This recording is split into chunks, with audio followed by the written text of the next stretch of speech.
আমাৰ কথা কম যোৱাকালি আপোনালোকে দেখিছে আমি প্ৰেছ মিট কৰি আমি বক্তব্য আমাৰ অঞ্চল যিটো বক্তব্য আমি দাঙি ধৰিছো আমাৰ কথা স্পষ্ট যে নাগৰিকত্বটো ইমান এটা অতি স্পৰ্শকাতৰ বিষয় আৰু এই বিষয়টো নিৰ্ধাৰণ কৰিবৰ কাৰণে আজি চৰকাৰী কৰ্তৃপক্ষই কোৱাচি জুডিচিয়েল সিস্টেম কৰিছে আৰু কোৱাচি জুডিচিয়েল সিস্টেমেই নহয় মুৰা ফেমিলিতে আৰম্ভ কৰিছে তেওঁলোকে 7 বছৰৰ এক্সপেৰিয়েন্স থকা এডভোকেটসকলক তাতে নিয়োগ কৰিব আৰু আমি স্পষ্টভাৱে কওঁ যে আসলে এইটো 7 বছৰীয়া এক্সপেৰিয়েন্স এডভোকেট নহয় তেওঁলোকৰ কথা শুনা ডিক্টেশন শুনা বাছি বাছি তেওঁলোকে এপইন্টমেন্ট কৰিব এনেকুৱা কিছুমান মানে সদস্য যিসকলে তেওঁলোকৰ কথা মানি চলিব আৰু ইতিমধ্যে আপোনালোকে জানিব যে অসম চৰকাৰৰ ফালৰ পৰা এটা ডাইৰেকশন দিয়া হৈছিল ফৰেনাৰ্ছ ট্ৰাইব্যুনেলৰ মেম্বাৰসকলক যে আপোনালোকে যিমান বেছি আপোনালোকে বিদেশী ডিক্লেয়াৰ কৰিব তেতিয়াহ'লে আপোনালোকৰ চাকৰিটো এক্সটেন্ড কৰা হ'ব যিমান কম কৰিব সেইটো কিন্তু আপোনালোকে আউট কৰি দিয়া হ'ব আৰু ইতিমধ্যে এইটো প্ৰমাণিত হৈছে বহুকেইজন সদস্যক এডভোকেটৰ পৰা এপইন্টমেন্টৰ বহুকেইজন সদস্যকো আউট কৰি দিয়া হৈছে আৰু ইতিমধ্যে বাতিল ভূতকত আমাৰ যেনেকৈ কৈছে যে জুডিচিয়েল অফিচাৰৰ পৰা যিসকল আহিছে তেওঁলোকক আউট কৰিছে তেওঁলোকে যিটো কথাই নুশুনে তেওঁলোকক আউট কৰা হৈছে এডভোকেটৰ পৰা অহা সকলকো আউট কৰি দিয়া হৈছে যিসকলে ওপেনলি ট্ৰাইব্যুনেলত বহি বেপৰোৱাভাৱে ক'ব পাৰে যে মোৰ দায়িত্ব হৈছে আপোনাক বিদেশী বনোৱা আপনি উচ্চ বা উচ্চতম ন্যায়ালয় গৈ স্বদেশী হৈ আহক এটা আপনার কথা কিন্তু মোৰ কাম বিদেশী বনোৱা এটো স্পষ্ট ভাবে মই খোলাকে কৈ দি আছো উত্তৰ লখিমপুৰৰ যেটো ট্ৰাইব্যুনেল চলি আছে সেই ট্ৰাইব্যুনেলৰ মেম্বাৰটো ওপেন কৰি আছে এনেকুৱা বহু অভিযোগ বিভিন্ন ঠাইৰ পৰা আহি আছে গতিকে এই ধৰণৰ ট্ৰাইব্যুনেলৰ মেম্বাৰৰ পৰা আমি নাগৰিকত্বৰ নিশ্চয়তা কেনেকৈ পাম আমি দেশৰ নিয়ম দেশৰ আইন দেশৰ সিস্টেমত আমি আছো 1971 চনৰ 25 মাৰ্চ তাৰিখৰ পিছৰ এজন বিদেশী মানুহৰ পক্ষত আমি নাই 1971 চনৰ 25 মাৰ্চ তাৰিখৰ পূৰ্বৰ যিসকলৰ বৈধ নথিপত্ৰ আছে সেইসকল লোকৰ পক্ষত আমি 100% আচৰ থাকিম কাৰণ অসম চুক্তিয়ে নিৰ্ধাৰণ কৰিছে আৰু সেই 71 চনৰ 25 মাৰ্চ তাৰিখৰ পূৰ্বৰ যিসকল লোক সেই পূৰ্বৰ লোকসকলৰ ক্ষেত্ৰত যিবিলাক অন্যায় চলি আছে সেই অন্যায়টো সম্পূৰ্ণৰূপে চৰকাৰী পৃষ্ঠপোষকতা আজি তাৰিখত ট্ৰাইব্যুনেলৰ জৰিয়তে কৰি থকা হৈ আছে গতিকে এই ট্ৰাইব্যুনেলক কেনেকৈ সুদৰণি কৰিব পৰা যায় তাৰ কাৰণে আমি সকলোৱে চিন্তা কৰা উচিত আৰু মই বিশেষভাৱে অনুৰোধ কৰিম আমাৰ সংযুক্ত মুক্তি বাহিনী সাধাৰণ সম্পাদক ডাঙৰীয়াত আছে আমি তেখেতক দৃষ্টি আকৰ্ষণ কৰিব বিচাৰিছো তেখেতসকলেও যাতে আমি যেনেকৈ অধ্যয়ন কৰিছো তেখেতসকলে যাতে সৰজমিন তদন্ত কৰি তেওঁলোকক চাওক যে আচলতে ট্ৰাইব্যুনেলৰ মেম্বাৰসকলে প্ৰকৃতাৰ্থত বিদেশীক তেওঁলোকে চিনাক্তকৰণ কৰি আছে নে চৰকাৰৰ ষড়যন্ত্ৰৰ বলি হৈ নিজৰ জীৱিকাৰ কাৰণে নিজৰ চাকৰিটোক এক্সটেন্ড কৰিবৰ কাৰণে তেওঁলোকে বিদেশীৰ নামত কিছুমান স্বদেশী মানুহক অন্যায়ভাৱে বিদেশী বনাই আছে যিসকল প্ৰকৃতাৰ্থত বিদেশী বুলি ঘোষণা কৰি আছে আমাৰ ক'বলগীয়া একো নাই মই ভাবো যে অসমৰ সংখ্যালঘু সমাজত কোনো ৰাইজে কোনো এজন ব্যক্তিয়ে নক'ব যে বিদেশী মানুহজনৰ পক্ষত সাহায্য কৰিব যে এইজন ৰাখিব লাগে কিন্তু যিজন ব্যক্তিক অন্যায়ভাৱে কৰা হৈছে আজি আমাৰ মাজত উপস্থিত আছে চানাউল্লাহ ডাঙৰীয়া এইজন মানুহ 100% ভাৰতীয় মানুহ হয় ইমানখিনি ডকুমেন্ট জমা দিয়াৰ পাছতো এই মানুহজনক ইন্টেনশনালি বকুৰ সেই ব্যক্তিজনে এই ট্ৰাইব্যুনেলৰ মেম্বাৰজনে ইন্টেনশনালি তেখেতক বিদেশী ডিক্লেয়াৰ কৰিছে গতিকে এইজন এটা উদাহৰণ আমি ৰাজহুৱাভাৱে পাইছো একেটা আৰ্মিত কাম কৰিছিলে বুলি গোটেই ভাৰতবৰ্ষত প্ৰচাৰ হৈছে কিন্তু এনেকুৱা হাজাৰ হাজাৰ চানাউল্লাহ গোটেই অসমত আছে এই কথাখিনি কিন্তু আজি তাৰিখত সংখ্যালঘু সমাজৰ কিছুসংখ্যক মানুহক বাদ দি অসমৰ বাকী মানুহবিলাকে বুজিয়ে নাপায় বুজিবলৈ যত্নও নকৰে গতিকে মই চেত্ৰী ডাঙৰীয়াক অনুৰোধ কৰি আপুনি অলপমান অধ্যয়ন কৰি আমাক অকণমান সঁহাৰি দিয়ক যাতে আমিও অসমীয়া জাতীয় জীৱনক আগুৱাই লৈ যোৱাৰ ক্ষেত্ৰত আপুনি যিমানখিনি কষ্ট কৰি আছে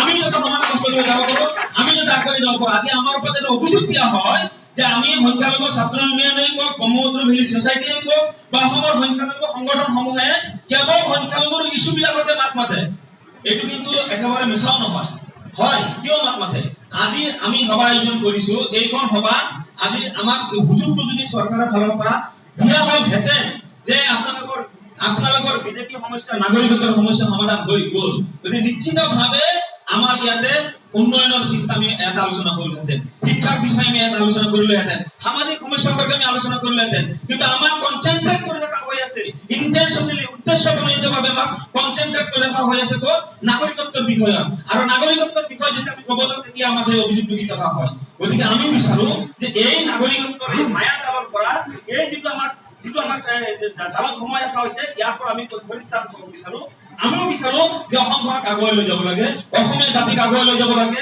আমি কোনো কাৰণতে কম অসমীয়া নহয়, সমান সমান অসমীয়া। গতিকে আমাৰো গাত তেল আছে অসমক আগুৱাই লৈ যোৱাৰ কাৰণে। আমিও কাম কৰাৰ ইচ্ছা হয়, কিন্তু আমি নোৱাৰা হৈছো। গতিকে আমি অনুৰোধ কৰো যে আজিৰ এই সভাৰ পৰা মেছেজ যাব লাগে। আমি চেক্ৰেটাৰী ডাঙৰীয়া আছে আৰু তেওঁলোকৰ আছে তেখেতসকলক কমলাবাগ দক্ষিণ বিভাগৰ ডাঙৰীয়া আছে, তেখেতকো মই কৈছো যে আমাক এটা সুযোগ দিয়ক, আমাক বিশ্বাস দিয়ক, আমাক আস্থা দিয়ক, লৈ নাগৰিকত্বৰ সমস্যাটো চূড়ান্ত সমাধান কৰি দিয়ক। আমিও যাতে অসমীয়া জাতিৰ হৈ কাম কৰিব পাৰো, সেই সুযোগটো আমাক দিয়ক। চাওক যে অসমৰ মুছলমান নকৰে নকৰে। আজি যদি সেই স্বাধীনতাৰ পূৰ্বে উছমান আলী সদাগৰে যদি অসমৰ কাৰণে চিন্তা কৰিব পাৰিছিল, আমি কি নোৱাৰিম নেকি? আমি পাৰিম, কাৰণ উছমান আলী সদাগৰৰ সময়ত ইমান জটিলতা নাছিল। আজি যিটো জটিলতাৰ আমি মুখামুখি হৈ আছো, গতিকে উছমান আলী সদাগৰে সেই গ্ৰুপিজমৰ বিৰুদ্ধে ভোট প্ৰদান কৰিছিল। আমি কৰিম, আমিও থাকিম, আমি কৰিব পাৰিম। গতিকে নাগৰিকত্বৰ বিষয়টো মই ভাবো যে বাকী আপোনালোকে আলোচনা কৰিব। সামাজিক যিটো অপৰাধ আমাৰ সমাজত যিটো দেখা গৈ আছে, সামাজিক অপৰাধটো প্ৰত্যেক সমাজতে আছে, কেৱল সংখ্যালঘু সমাজত সেইটো নহয়। সংখ্যালঘুৰ লগতে গোটেই অসমৰ, গোটেই ভাৰতৰ, গোটেই বিশ্বতে প্ৰতিটো সমাজতে অপৰাধ আছে। কিন্তু আজিৰ তাৰিখত দেখা গৈ আছে যে অসমৰ সংখ্যালঘু অধ্যুষিত অঞ্চলত কিছু অপৰাধীৰ সংখ্যা হাৰটো অলপ বৃদ্ধি পাই আছে। অপৰাধীৰ হাৰটো বৃদ্ধি পায়, তাৰ বহুত কাৰণ আছে, আন্তঃসামাজিক কাৰণ আছে। শৈক্ষিক দিশত আমি পিছপৰা, যাৰ কাৰণে এইবিলাক কিছু মানুহৰ মানসিকতা সেইফালে ঢাল লৈ আছে। কিন্তু আমি বিচাৰো যে চৰকাৰে যদি ব্যৱস্থা গ্ৰহণ কৰিলেহেঁতেন, উপযুক্ত গুণগত শিক্ষাৰ যদি সুবিধা কৰি দিলেহেঁতেন, সম্ভৱতঃ এইবিলাক কমি গ'লহেঁতেন। গতিকে চৰকাৰে ৭০ বছৰত কৰা নাই, আৰু অনাগত দিনত কিমানখিনি কৰিব এইটো আমাৰ মনে নকয়। তথাপিতো আমি আশাবাদী হৈ আছো যে চৰকাৰে আমাৰ সংখ্যালঘু অধ্যুষিত অঞ্চলৰ শৈক্ষিক দিশত উন্নয়নৰ কাৰণে ব্যৱস্থা গ্ৰহণ কৰিব, অৰ্থনৈতিক দিশত উন্নয়নৰ কাৰণে ব্যৱস্থা গ্ৰহণ কৰিব, সামাজিক সচেতনতা সৃষ্টি কৰিবৰ কাৰণে চৰকাৰে ব্যৱস্থা গ্ৰহণ কৰিব। সেইখিনি চৰকাৰৰ পাৰ্ট। কিন্তু আমি যোৱাকালি আমি ঘোষণা কৰিছো সংখ্যালঘু ছাত্ৰ ইউনিয়নৰ ফালৰ পৰা যে আমাৰ সমাজৰ যিবিলাক সামাজিক অপৰাধ চলি আছে বা অপৰাধ প্ৰৱণতা যিটো গা কৰি উঠি আছে, সেইটো দূৰ কৰিবৰ কাৰণে আমি কিছু হাতে কামে লাগিব। সেইটো আমি বিচাৰিছো। 19 তাৰিখে আমি প্ৰত্যেক জিলাতে, প্ৰত্যেক অঞ্চলতে, গাঁও পঞ্চায়তৰ ডিচি এলেকাত আমি সজাগতামূলক সমদল কৰি আমি আমাৰ কাৰ্যসূচী আৰম্ভ কৰিম, আৰু এদিনৰ কাৰ্যসূচী ধাৰাবাহিকভাৱে আমি কৰিব কাৰণে আমি সিদ্ধান্ত লৈছো। গতিকে আজিৰ সভাত মই সুযোগ পাই কথাটো ক'ব বিচাৰিছো যে সকলোৱে যদি সহযোগ কৰে যে সামাজিক অপৰাধ প্ৰৱণতা দূৰ কৰিবৰ কাৰণে চৰকাৰে কি কৰে কৰিব, চৰকাৰক আমি বাৰে বাৰে দাবী কৰিম। কিন্তু আমাৰ ফালৰ পৰা আমি সকলোৱে মিলি এই কামখিনি কৰো। আমাৰ সমাজৰ পৰা প্ৰত্যেকে নিজৰ সমাজৰ পৰা যদি সামাজিক অপৰাধ প্ৰৱণতাটো দূৰ কৰাৰ কাৰণে যত্ন কৰো, ইনশাআল্লাহ বহুত আমি সমাধান কৰিব পাৰিম। আৰু সমান্তৰালভাৱে আমি এটা কাম কৰিব লাগিব, এই অপৰাধ প্ৰৱণতা দূৰ কৰাৰ ক্ষেত্ৰত যিখিনি আমি পদক্ষেপ ল'ম, সমান্তৰালভাৱে আমি ল'ব লাগিব। আমাৰ সংখ্যালঘু অধ্যুষিত অঞ্চলত টাৰ্গেট কৰি ল'ব লাগে যে অহা 10 বছৰৰ ভিতৰত 100% মানুহক আমি লিটাৰেট কৰিব লাগিব। আমি গুণগত শিক্ষাৰে কিমান শিক্ষিত কৰিব নাজানো, কিন্তু আমি শিক্ষিত কৰিব লাগিব। শিক্ষিত প্ৰজন্মক 100% আমি শিক্ষিত লিটাৰেট কৰিব লাগিব, যাতে শহীদটো কৰিব পাৰে। আমি আগবঢ়াই দিব লাগিব, তাৰপিছত আহি যাব। গতিকে মই ভাবো যে এইখিনি কাম কৰিব পাৰিলে আমি যেতিয়া সামাজিকভাৱে সকলো যদি সচেতন হওঁ। যোৱাকালি মুকলিভাৱে ৰেডিঅ'টো কৈছো যে আমাৰ মছজিদ কমিটি, মাদ্ৰাছা কমিটি বিলাক খালি কেৱল মছজিদ মাদ্ৰাছাৰ এইবিলাকে কৰি থাকে, কিন্তু তেওঁলোকৰ দায়িত্ব সমাজৰ কাৰণে। মই ভাবো মছজিদ কমিটি, মাদ্ৰাছা কমিটি, ঈদগাহ কমিটি, বজাৰ কমিটি, আত্মসহায়ক গোট, ক্লাব, NGO, বজাৰ কমিটি, সব এই বিদ্যালয় পৰিচালনা, তেওঁলোকে যদি চেষ্টা কৰে সামাজিক অপৰাধ প্ৰৱণতাটো দূৰ কৰাৰ ক্ষেত্ৰত, কিন্তু বহুতখিনি আমি সফল হম যদি কৰা সবাই যদি আগভাগ লয়। সেইখিনি কিন্তু কৰা আমাৰ দৃষ্টিগোচৰ হৈ থকা নাই। গতিকে যিমানখিনি আমি সমালোচনাৰ পাত্ৰ হৈ আছো, কিছু সমালোচনা কৰি আছো তেওঁলোকে ইণ্টেনশ্যনেলি, আৰু কিছু আমি কিন্তু সমালোচনাৰ পাত্ৰ হৈও। গতিকে সেইখিনি আমি সমাধান কৰিব লাগিব। গতিকে মই শেষ কৰিম, ভাষাকেন্দ্ৰিক যিটো বিতৰ্ক হৈ আছে, চলো পাল্টাই যিটো এটা অভিযোগ আহিছে বা যিটো এটা প্ৰচাৰ চলি আছে, মই সাংঘাতিকভাৱে চলো পাল্টাই বিৰোধী। আৰু আমাৰ সংগঠনৰ মধ্যে আলোচনা কৰিছো চলো পাল্টাই বিৰুদ্ধে কৰি যাব লাগিব। 100 বছৰ 150 বছৰ আগত আমাৰ পূৰ্বপুৰুষসকলে তেওঁলোকে এটা ভাল চিন্তা কৰি কিজানি ভাষা ত্যাগ কৰি অসমীয়া ভাষা গ্ৰহণ কৰিছে, আৰু সেই অসমীয়া ভাষা গ্ৰহণ কৰি আজি অসমীয়া ভাষা কৈ আছো।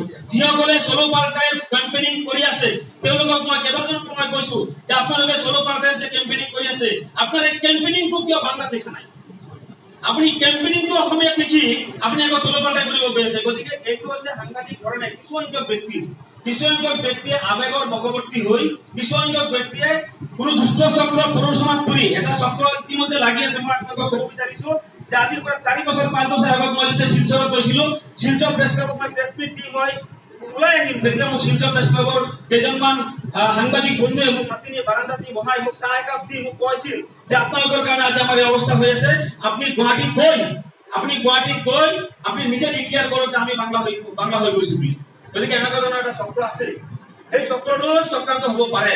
গতিকে কোনো কাৰণতে চলপাৰতাৰ লগত আমি থাকিব নালাগে, কোনো চক্ৰান্তত আমি যাব নালাগে। আমি অসমীয়া, খালি জীৱন অসমীয়া লেংগুৱেজত লিখা পঢ়া কৰিছো, অসমীয়া লেংগুৱেজত আমি কথা কৈ আছো, লিখি আছো, গোটেইখিনি আমাৰ অসমীয়া। আমি অসমীয়া সংস্কৃতি লৈছো, অসমীয়া আমি আমাৰ সভা সমিতিৰ গামোচা ইত্যাদি পৰা বিহু আমি চব কৰি আছো। গতিকে আমি 100% অসমীয়া হোৱাৰ পিছত আমি আকৌ কিয় নতুন কৰি চলো পাৰ্টাইলৈ যাব লাগে? আৰু চলো পাৰ্টাইৰ এই শ্লোগানৰ কাৰণে আজিৰ তাৰিখত অসমৰ কিছু প্ৰগতিশীল চিন্তাধাৰা লোক যিসকলে নিৰপেক্ষভাৱে কথাবিলাক কৈছিল, সেই সকলৰ মনত আজি খুব জাগিছে। তেওঁলোকে ক'ব বিচাৰিছে যে আপোনালোকে আমাক ব্লেকমেইলিং কৰিব বিচাৰিছে নেকি? গতিকে এনেকুৱা ধৰণৰ যাতে খুব নহয়। আমি কিন্তু সকলোকে 36% মানুহে বিজেপি ভোট দিছে, বাকী মানুহখিনি কিন্তু নিৰপেক্ষ আছিল। সেই নিৰপেক্ষ মানুহখিনিক লগত যাতে থাকিব পাৰো, সেই তেওঁলোকে যদি আমাক আঁকোৱালি লয়, সেই কথাখিনি আমি লক্ষ্য ৰাখিব লাগিব। মই কথাখিনি আজি অলপ উল্টাই গ'লো, আমাৰ কামটোক লৈ কিনি কৈ আছো। গতিকে কোনো যাতে মোক বেয়া নাপায়। আমি নিজকে যদি শুধৰণি কৰিব নোৱাৰো, সমাজখনত আমি আগুৱাই যাব নোৱাৰিম। গতিকে আমি নিজে শুধৰণি হৈ শুদ্ধ হলেহে মই ভাবো যে অনুপ চেতিয়া ডাঙৰীয়া আমাৰ কাষত আহি আমাক আগুৱাই লৈ যাব। আৰু মই আগৰ মিটিঙত কৈছো, এতিয়াও কৈ আছো যে আমাৰ সংখ্যাগুৰু সম্প্ৰদায়ে সংখ্যালঘু আমি যিকেইজন আছো, আমাক বিশ্বাস আৰু আস্থাত ল'ব লাগিব। বিশ্বাস আৰু আস্থাক আমি তেতিয়াই যাব পাৰিম যেতিয়ালৈকে আমাৰ কৰ্মকাণ্ড ঠিক হ'ব। গতিকে মই অলপ দীঘলীয়া হৈছে, ক্ষমা কৰিছো। গতিকে মোৰ বক্তব্য মই সামৰণি মাৰিছো। ধন্যবাদ।